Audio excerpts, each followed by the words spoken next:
Lectura del Santo Evangelio según San Marcos. Gloria a ti, Señor.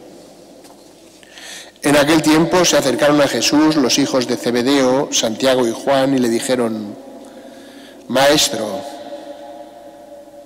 queremos que nos hagas lo que te vamos a pedir. Les preguntó: ¿qué queréis que haga por vosotros? Contestaron: concédenos sentarnos en tu gloria, uno a tu derecha y otro a tu izquierda. Jesús replicó: no sabéis lo que pedís. ¿Podéis beber el cáliz que yo he de beber, o bautizaros con el bautismo con que yo me voy a bautizar? Contestaron: podemos. Jesús les dijo: el cáliz que yo voy a beber lo beberéis, y seréis bautizados con el bautismo con que yo me voy a bautizar. Pero el sentarse a mi derecha o a mi izquierda no me toca a mí concederlo, sino que es para quienes está reservado. Los otros 10, al oír aquello, se indignaron contra Santiago y Juan. Jesús, llamándolos, les dijo: sabéis que los que son reconocidos como jefes de los pueblos los tiranizan, y que los grandes los oprimen. No será así entre vosotros. El que quiera ser grande entre vosotros, que sea vuestro servidor. Y el que quiera ser primero, sea esclavo de todos. Porque el Hijo del Hombre no ha venido a ser servido, sino a servir y dar su vida en rescate por muchos. Palabra del Señor. Gloria a ti, Señor Jesús. Si os habéis fijado, las lecturas de hoy tienen todas un hilo conductor, que es el misterio de Cristo, Cristo que se hizo hombre para redimir a los hombres. Y en ese salvar a los hombres, para salvar a los hombres, Cristo se hizo servidor de todos. Eso ya estaba anunciado en el Antiguo Testamento, por eso hemos escuchado esta lectura de Isaías, en las cuales se habla de lo que se conoce como el siervo sufriente, porque se utiliza esta expresión. Dice: mi siervo justificará a muchos. Fijaros que no dice: mi siervo hará un trabajo por mí, sino que dice que en ese mismo siervo muchos serán justificados. Y dice: ¿por qué serán justificados? Dice: porque cargará con sus crímenes. Es un misterio muy grande que nosotros quizá ya nos hemos acostumbrado a oírlo y entonces dejamos de pensarlo, pero ahí está todo el misterio. Mirad, hoy celebramos el día sábado, ahora ya estamos celebrando la misa el domingo, pero el día 19 de octubre coinciden al menos 3 santos. Uno tiene relación con las misiones, porque es San Juan Bebrev, y San Isaac Jogues y otros 6 compañeros que eran jesuitas, que fueron martirizados en lo que ahora es el Quebec, en Canadá. Ellos habían ido a evangelizar a los indios iroqueses. Cuando uno lee la historia, San Juan Bebrev escribió unas cuantas cartas, y él continuó en Canadá a pesar de que ya habían, un año antes, unos meses antes, habían martirizado ya a su compañero Isaac. Y después de que lo martirizaron a él, otros jesuitas también fueron al Quebec y también murieron mártires. Entonces, cuando uno lee las cartas de San Juan Bebrev, que él enviaba a los noviciados de los jesuitas en Europa, y hacía que muchos jesuitas, jóvenes, novicios, pues pidieran después para ser destinados allí. Entonces uno ve el horizonte de aquellas cartas, uno ya ve, porque el mismo Juan se propone a Cristo y escribe que se ha ofrecido para morir por él, para ser mártir si es necesario. Uno ve que allí hay una conciencia grande, de que el bien de los hombres pasa por Cristo, y porque la gente pueda conocer ese amor de Cristo. Y que lo más grande que le puede suceder a cualquier persona en este mundo es encontrarse con Cristo. Y eso es lo que significa comprender que Él cargó con nuestros crímenes. Consiste en que ya, entonces, el que conoce eso no tiene que vivir escondido o disimulando su existencia o intentando encontrar alguna cosa que le satisfaga, sino que ya puede descansar totalmente en Jesús. Otro santo que se celebra hoy, por ejemplo, era San Pablo de la Cruz, que es el fundador de los pasionistas. Es un poco posterior. Nosotros más o menos somos martirizados en la mitad del siglo XVII y San Pablo nace a finales del siglo XVII y muere en el XVIII. Pero San Pablo de la Cruz, que tenía un corazón bueno y servía a la gente, pero también un día se da cuenta del misterio de la cruz de Jesús. Y se da cuenta de que allí se manifiesta el amor de Dios, lo comprende. Y él quiere responder a ese amor de Jesús con una vida de penitencia que lleva, pero también, ¿verdad?, sirviendo a los demás, especialmente a los pobres enfermos también. Y fijaros que ese descubrimiento de la cruz de Jesús, ¿qué es lo que él contempla? Y lo que enseña a los que le siguen, les enseña a contemplar la mansedumbre, la dulzura de Jesús. La dulzura de Jesús. Enseña a ver cómo la respuesta al mal, la respuesta al dolor, no puede quedarse en la indignación ni en la protesta.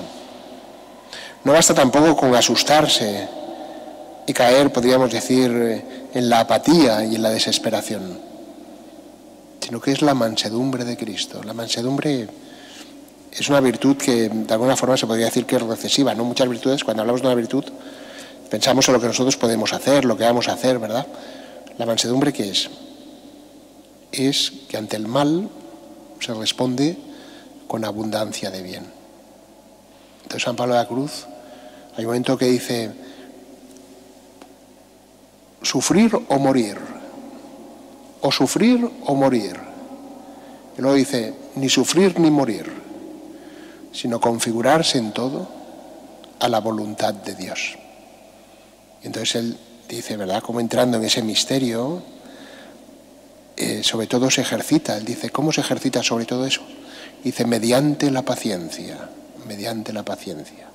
Y eso se manifiesta externamente, ¿verdad?, también con la mansedumbre, con la amabilidad, con la comprensión hacia los demás. San Pablo de la Cruz. Y otro santo que hoy se podía celebrar, sábado, ya digo, era San Pedro de Alcántara. San Pedro de Alcántara es un santo, este es anterior, esta es la época de Santa Teresa de Jesús. Y de hecho ayudó a Santa Teresa de Jesús muchas veces. Era un santo de una penitencia extrema, ¿eh? Cuando Santa Teresa lo describe en el libro La Vida, hay un momento que dice de él que era como un manojo de raíces por la vida de penitencia que llevaba. Y describe cosas tremendas, ¿verdad? Como que estuvo no sé cuántos años en un convento y conocía a sus compañeros del convento por la voz, porque nunca había levantado los ojos del suelo. Dice Santa Teresa de Jesús. Pero dice otra cosa, dice, pero ese hombre que llevaba esa penitencia, ¿verdad? Santa Teresa dice que ayunaba continuamente, días seguidos y tal, pero dice cuando le hablabas, cuando le dirigías la palabra, dice, siempre respondía con mucha amabilidad. Dice, siempre respondía con mucha amabilidad.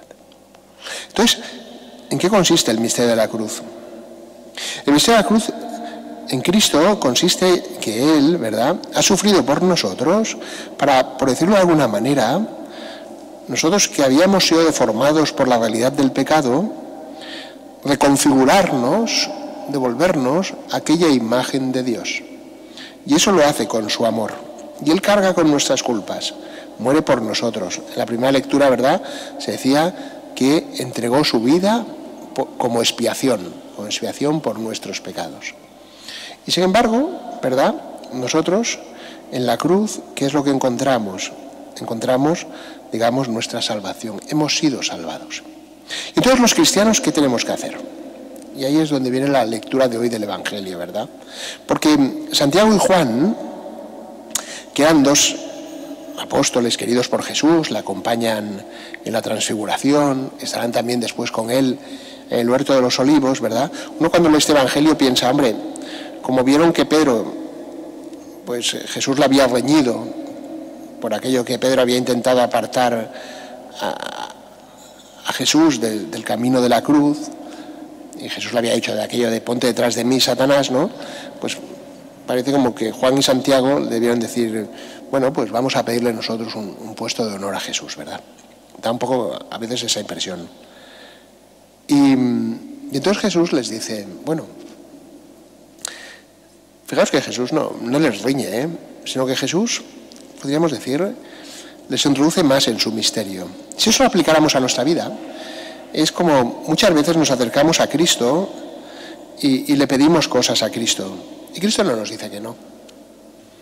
Pero igual Cristo nos dice lo mismo que le dijo a Santiago y a Juan. Nos dice, bueno, dice, pero ¿quieres beber el cáliz que yo voy a beber?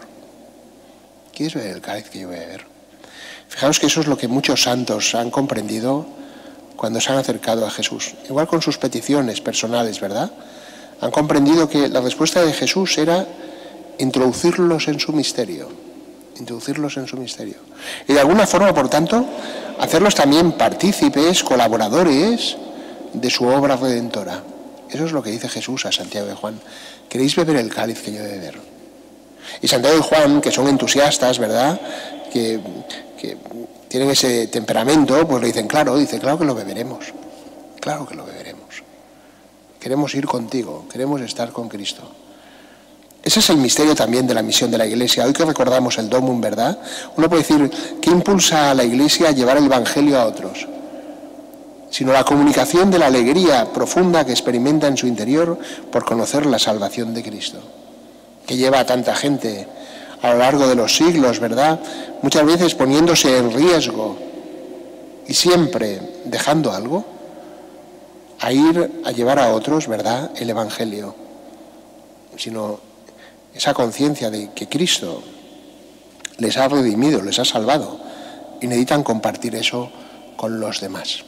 Al final del Evangelio de hoy, ¿verdad?, escuchábamos cómo Jesús después reúne a todos, llamó a los 12, es decir, es como si ahora nos reuniera a todos nosotros, ¿verdad?, y porque esto es algo que se va reproduciendo continuamente en la historia de la Iglesia y en la dinámica de todos los grupos, ¿verdad? Y entonces les dice, mirar, hay una grandeza, que es la grandeza de este mundo, que es la de los reyes, la de los gobernantes, la de los jefes, ¿verdad? ¿Cuál es la tendencia de todos ellos? La tendencia de ellos es que oprimen a los otros. Dice, en cambio, dice, vosotros el que quiera ser grande, que sea vuestro servidor. Y el que quiera ser el primero, que sea el esclavo de todos. Dice, ¿como quién? Dice, como el Hijo del Hombre. El Hijo del Hombre es Jesús. El Hijo del Hombre es Cristo, como Cristo, que no ha venido a ser servido, sino a servir y a dar su vida en rescate por muchos. Es lo mismo que aparecía en la primera lectura, ¿verdad? Con su muerte justificó a muchos. No sé si nos damos cuenta de la grandeza de estas palabras, ¿no? Porque uno puede decir, ¿para qué sirve mi vida? Pues mi vida unida a la de Cristo en el misterio de la Iglesia sirve para dar la vida por muchos, para unirme a Cristo, ¿verdad? Por la conversión de los pecadores, que era el deseo de Juan Bebref cuando estaba allí en Canadá, ¿verdad? Como es el deseo de los misioneros, como tiene que ser el deseo de cada uno de nosotros, unirnos al misterio de Cristo,